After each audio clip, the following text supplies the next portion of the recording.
In 1982, General Motors was the largest car company on the planet, with over 700,000 employees and factories on 4 continents. But inside the executive offices in Detroit, there was a problem nobody wanted to talk about. Younger buyers were walking past Chevrolet and Pontiac dealerships and driving home in Hondas and Toyotas. Japanese imports were smaller, cheaper, more fuel efficient, and built with a quality that General Motors' compact car lineup could not match. Every year, the gap widened, and every year, General Motors' share of the small car market shrank a little more. So how did the largest automaker in the world respond? Not by fixing what was broken, by tearing the whole thing down and starting over. It was 1982 when General Motors chairman Roger Smith pulled 99 employees from every corner of the company: designers, engineers, assembly workers, marketing staff, all drawn from different divisions and given a single mission: build a new kind of American car that could go head-to-head with the best from Japan, not a refresh of an existing model, not a new trim package on an old platform, a completely new vehicle, built in a completely new factory, sold in a completely new way. That group became known internally as the 99. For 2 years, they worked in near secrecy, rethinking everything General Motors had assumed about how cars should be designed, assembled, and delivered to customers. On January 7, 1985, General Motors made it official. Saturn Corporation was born, not as a sub-brand tucked under Chevrolet or Pontiac, but as its own standalone company, the first new nameplate General Motors had created since 1918. Initial funding came in at $150 million, but the total investment would eventually climb to nearly $5 billion. General Motors was not dabbling with a side project. This was the most expensive gamble in American automotive history. For the factory, General Motors chose Spring Hill, Tennessee, a small town surrounded by rolling hills and cattle farms about 40 miles south of Nashville. 2,000 acres of farmland were cleared for the site, and the plant was so tucked into the landscape that you could drive past on the nearest road without ever knowing it was there. Cows still grazed on the hills above the assembly line, and Saturn actually sold the milk at a profit. If that sounds like a detail from a different era of American manufacturing, that is because it was. Inside the factory, everything operated differently from any other General Motors plant in the country. Workers were organized into small, self-directed teams that could stop the production line anytime they spotted a quality problem. Supervisors had no private offices. Everyone ate together in one cafeteria. Employees were expected to clean their own workspaces, and if someone wanted to repaint a wall in their section, they were given time to do it. The contract with the United Auto Workers ran less than 5 pages. In a company where labor agreements typically stretched into the hundreds, grievances were resolved within 48 hours. It was a factory culture built on mutual respect. And for the workers who signed on, many of them General Motors veterans from plants with decades of adversarial labor history, the difference was immediately obvious. But none of that would matter if the car itself was not worth buying. And Saturn's engineers knew it. Saturn's first car was unlike anything else on American roads. Engineers built the body around a steel space frame, then bolted on exterior panels made from a thermoplastic polymer, the kind of material that bounced back from impacts instead of caving in. If you bumped a Saturn door into a shopping cart in a parking lot, nothing happened. No dent, no paint chip, no trip to the body shop. Those polymer panels also resisted rust, which in the salt-covered parking lots of the Midwest, where winter eats through steel in a few seasons, mattered more than any spec sheet number ever could. Under the hood, Saturn developed its own sand-cast aluminum engine block and a proprietary transmission the company called a smart gearbox. This was not a parts bin car assembled from leftover Chevrolet components. From the ground up, it was something new. The first Saturn, a maroon SL sedan with a tan interior, rolled off the Spring Hill assembly line on July 30th, 1990. It happened to be the very same day Roger Smith retired as GM's chairman. He never got to drive the first one off the line himself, the way he had promised years earlier, but the car was real, and the public took notice almost immediately. But a good car alone was never the point of Saturn. What happened at the dealership was just as important as what rolled off the assembly line. Saturn showrooms operated unlike any other in America. There was no haggling. The price on the sticker was the price you paid, and that was final. Sales staff were trained to answer questions and build relationships, not apply pressure or run four-square financing tricks. When a buyer finally drove their new Saturn off the lot, the entire dealership team would line up outside and applaud. Some people thought it was awkward. Others found it refreshing. For a generation of car buyers who had always dreaded the dealership experience, Saturn offered something that felt closer to honest. The slogan captured it perfectly. A different kind of car company. And for a while, that is exactly what it was.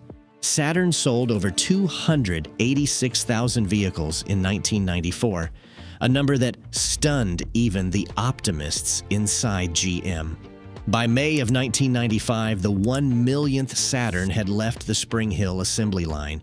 Owners did not just appreciate their cars, they became advocates for the brand.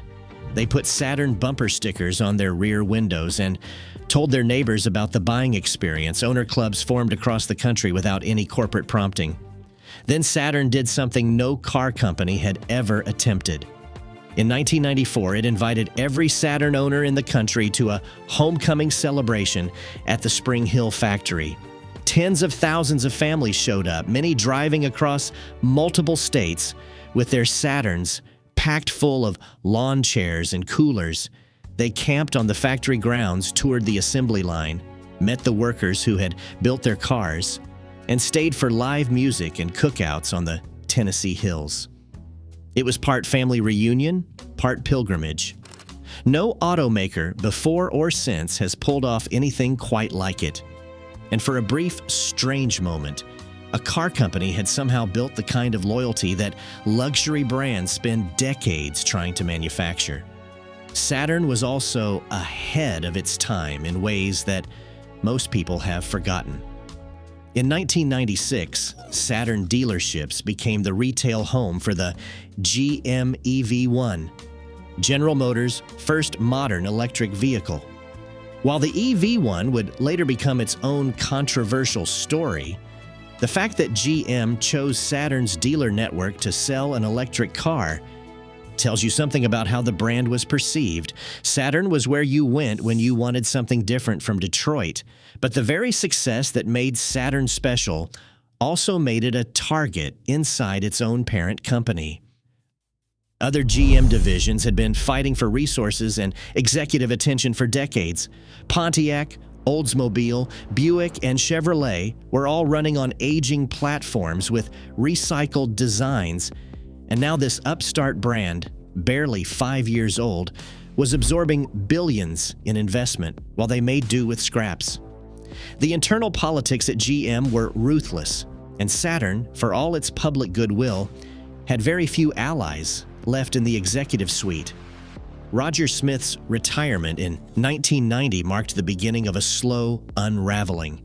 New GM leadership saw Saturn less as a bold experiment worth protecting and more as an expensive indulgence that needed to start earning its keep. Meanwhile, the UAW's national office pressured the local Spring Hill union to abandon its unique labor agreement and fall in line with the standard contract that governed every other GM plant in North America. The cooperative culture that had made the factory special began to erode from the inside. This decision seemed small at the time. It was not. If you have been enjoying this deep dive into Saturn's story, consider subscribing so you do not miss the next one. We cover automotive history and car industry stories like this every week. What came next was the part that still frustrates Saturn enthusiasts to this day. Instead of investing in a second generation of Saturn-designed vehicles, GM made a different calculation. Corporate leadership decided Saturn did not need its own platforms anymore. The money was better spent sharing parts and architecture across multiple brands. In the spreadsheet view from Detroit, it made perfect sense. For the people who had bought into Saturn's promise, it was a slow-motion betrayal. The first warning came in 2000 with the Saturn L Series. On the surface, it looked like a logical next step. Saturn needed a mid-size sedan to compete with the Toyota Camry and Honda Accord. But the L Series was not designed in Spring Hill. It was based on the Opel Vectra, a sedan from GM's German division and assembled at a decades-old plant in Delaware that had built Buicks and Oldsmobiles since the 1940s. The car launched with Saturn's signature polymer panels on the doors, but little else felt like a Saturn. Sales were modest, reviews were lukewarm, and for the first time, the word rebadge started showing up in conversations about the brand. 3 years later, GM replaced the beloved S Series with the Saturn Ion. Built on the same Delta platform as the Chevrolet Cobalt, the Ion shared its engines and transmissions with a half-dozen other GM products. Saturn's proprietary drivetrain, the sand-cast aluminum block, and the smart transmission, all of it was gone. The Ion's interior drew particular criticism for its center-mounted instrument cluster, a quirky layout that confused more drivers than it charmed. This was supposed to be the spiritual successor to the car that had launched a movement. It felt like an apology instead. And what did Saturn's loyal customers think when they walked into a showroom and realized the car in front of them was built from leftover Chevrolet parts? Many of them thought exactly what you would expect. They walked right back out the door. The pattern repeated across every model line. Saturn introduced the View crossover in 2002, sharing its underpinnings with the Chevrolet Equinox. The Relay minivan arrived in 2005 as a rebadged Chevrolet Uplander with slightly different sheet metal. By 2007, nearly every vehicle on Saturn dealer lots was a lightly disguised version of something GM already sold under another name. The Aura sedan rode on the same platform as the Chevrolet Malibu. The Astra hatchback was an imported Opel with a Saturn badge attached to the trunk lid. Even the polymer panels, the one feature that had made Saturn instantly recognizable in any parking lot, had been quietly phased out on most of the newer models. However, the strangest chapter of Saturn's decline was not the rebadging itself. It was what happened when the rebadged cars actually turned out to be competitive. Some of these later Saturns were actually good cars. The Aura won North American Car of the Year for 2007. The Sky Roadster was quick, attractive, and fun to drive on a winding road. But none of them carried the identity that had brought 40,000 people to a factory picnic in Tennessee. Loyal Saturn owners could see what had happened, and many of them quietly moved on to Honda and Toyota, the very brands Saturn had been created to fight. By 2008, annual Saturn sales had fallen below 190,000 units, down more than 30% from the brand's mid-90s peak. The no-haggle pricing model had lost its novelty as competitors adopted similar transparent approaches. Polymer body panels had been phased out on most models, and the unique factory culture at Spring Hill had been diluted to match every other GM assembly plant in the country. Everything that once made Saturn different had been systematically removed. Then the global financial crisis arrived, and whatever was left of Saturn's momentum vanished overnight. General Motors, hemorrhaging billions in quarterly losses, went to Washington to plead for a government bailout. Chief Executive Officer Rick Wagner sat before Congress and laid out a survival plan centered on 4 core brands: Chevrolet, Cadillac, Buick, and GMC. Everything else was expendable. Saturn, alongside Pontiac, Hummer, and Saab, was put on the chopping block. Could a brand that had once inspired 40,000 people to camp at a factory survive a bankruptcy restructuring? It seemed unlikely. But Saturn got one final chance at survival. Roger Penske, the legendary racing mogul and one of the largest dealership operators in the country, stepped forward with an offer to buy the brand. His plan was ambitious. General Motors would continue manufacturing Saturn vehicles through 2011, while Penske secured a long-term partner to supply future models. After that, Penske would run Saturn as an independent distributor, sourcing vehicles from another automaker entirely. For a few months in the summer of 2009, it looked like Saturn might actually pull through. 350 dealerships and roughly 13,000 employees waited for confirmation. Then on September 30th, 2009, Penske walked away. The deal collapsed after the unnamed manufacturing partner, widely reported to be Renault, rejected the vehicle supply agreement at the board level. Without a guaranteed source for future cars, there was no brand to save. There was no plan B. GM announced it would wind down Saturn's remaining operations and close every dealership by October of 2010. 350 retail locations across the country began preparing their final sales. The last Saturn vehicles rolled off assembly lines in late 2009, sold at steep discounts in a clearance that felt more like a wake than a celebration. Customers who had once been applauded for buying a Saturn were now picking through the remains of a fire sale.